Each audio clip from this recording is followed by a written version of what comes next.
त्रिमुखी प्रक्रिया John Dewey ने कहा। हम एक बात यहाँ बताना चाहते हैं कि जॉन डीवी प्रगतिशील विचारधारा को मानने वाले थे और इन्होंने प्रगतिशील शिक्षा के बारे में बात की। इन्होंने शिक्षा को त्रिमुखी प्रक्रिया माना है, जिसमें एक पोल पर शिक्षक, दूसरे पोल पर शिक्षार्थी और तीसरे पोल पर पाठचर्या या वातावरण होता है, या शिक्षण अधिगम के मेथड्स होते हैं जिनके द्वारा शिक्षक और शिक्षार्थी के बीच कम्युनिकेशन होता है। इसको मानने वाले जॉन डीवी थे। आगे हम बताते हैं कि जॉन डीवी ने प्रगतिशील शिक्षा की बात करते हैं। इसके बाद बताते हैं कि जॉन लॉक ने बच्चों के दिमाग को टैबुला रसा कहा या एक कोरी स्लेट माना है। जॉन डीवी का ये स्टेटमेंट बहुत ही ज़्यादा फेमस है और हमारे एजुकेशन की दृष्टि से भी ये बहुत इंपॉर्टेंट हो जाता है, क्योंकि एक क्वेश्चन हमारा इससे बहुत ही मतलब पॉपुलर है, ये क्वेश्चन बन जाता है। तो हम बता सकेंगे कि जॉन लॉक ने बताया था कि बच्चे के दिमाग को टैबुला रसा, या किस विचारक ने ये बताया कि बच्चों का दिमाग टैबुला रसा या कोरी स्लेट के समान होता है, तो ऐसा जॉन लॉक ने बताया था। ठीक, आगे हम बताते हैं शिक्षा के चर। शिक्षा के 3 चर माने जाते हैं। 3 चर जो होते हैं वो शिक्षा के 3 चर माने जाते हैं। एक होता है स्वतंत्र चर, दूसरा होता है मध्यस्थ चर और तीसरा होता है आश्रित चर।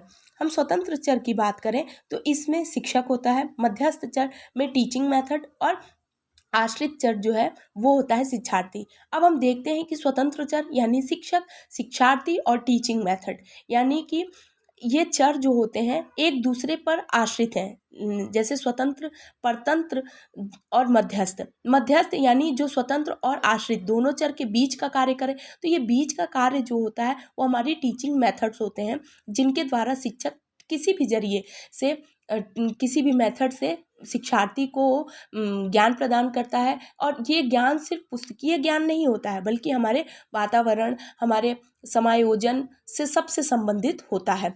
अब सामान्यतः जनरली क्वेश्चन ये बनते हैं कि शिक्षण के चरण कितने होते हैं, तो शिक्षण के 3 चर माने जाते हैं, स्वतंत्र चर, मध्यस्थ चर और आश्रित चर। और आप गाइस इस बात का ध्यान रखिएगा कि स्वतंत्र चर में भी कभी कभी पूछ लेता है कि स्वतंत्र चर शिक्षक आते हैं या शिक्षार्थी आते हैं, टीचिंग मेथड। तो हम यहाँ पर देखते हैं कि स्वतंत्र चर में शिक्षक आते हैं। ओके गाइज, आगे हम बात करें शिक्षण के चरण की। ठीक, तो शिक्षण के भी 3 चरण होते हैं, जिसे हम कह सकते हैं पूर्व सक्रिय चरण, दूसरा होता है सक्रिय चरण और तीसरा होता है उत्तर सक्रिय चरण।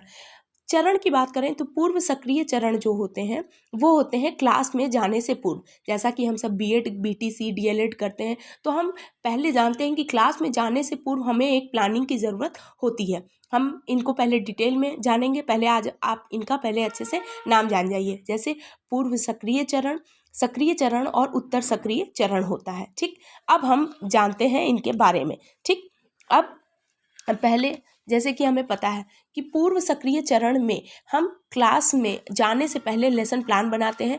यह प्लानिंग हमें बताती है कि हमें पाठ कब, कितने समय में, हमारी शिक्षण विधि हमारे पाठ को कितने समय में हम बनाएं ताकि हमारा शिक्षण और भी अधिक प्रभावी हो सके। इसके अलावा दूसरा जो सक्रिय चरण है, कक्षा कक्ष में अधिगम प्रक्रिया किस तरह चल रही है, क्या हम अपने पाठ योजना के बनाए हुए उद्देश्यों को पूरा कर पा रहे हैं या किस तरीके से हम और उसे प्रभावशाली बनाएं, ये डिपेंड करता है। ठीक, उसके बाद और अंत में उत्तर सक्रिय चरण में इस प्रक्रिया के तहत हम ये देखते हैं कि बच्चों ने कितना सीखा है और जो वे चीज़ें नहीं सीख पाए हैं।